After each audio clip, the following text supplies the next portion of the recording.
আবার বিশ্বকাপের ফাইনালে মুখোমুখি ভারত এবং অস্ট্রেলিয়া। তবে এটি অনূর্ধ্ব-19 বিশ্বকাপ। চলতি অনূর্ধ্ব-19 বিশ্বকাপের প্রথম সেমিফাইনালে দক্ষিণ আফ্রিকাকে হারিয়ে ইতিমধ্যেই ফাইনালে প্রবেশ করেছে ভারতীয় অনূর্ধ্ব-19 দল। বৃহস্পতিবার চলতি অনূর্ধ্ব-19 বিশ্বকাপের দ্বিতীয় সেমিফাইনালে মুখোমুখি হচ্ছিল অস্ট্রেলিয়া এবং পাকিস্তান। প্রথমে ব্যাট করে পাকিস্তান করে 179 রান।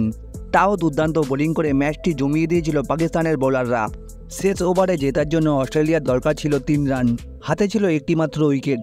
শেষ ওভারের প্রথম বলে 4 মেরে অস্ট্রেলিয়াকে ফাইনালে তুলে দিলেন ম্যাকমিলান। পাকিস্তানি যুবদের হৃদয়ে ভাঙল 1 উইকেটের হারে। রুদ্ধশ্বাস ম্যাচে 5 বল এবং 1 উইকেট হাতে রেখে জয় পায় অস্ট্রেলিয়া যুবদল। রবিবার ফাইনালে ভারতের মুখোমুখি হবে অস্ট্রেলিয়া দল। এই কিছুদিন আগেই বড়দের বিশ্বকাপের ফাইনালে ভারতকে হারিয়ে বিশ্বকাপ চ্যাম্পিয়ন হয়েছিল প্যাট কামিন্সের অস্ট্রেলিয়া দল। আবার ভারতের সামনে সেই অস্ট্রেলিয়া।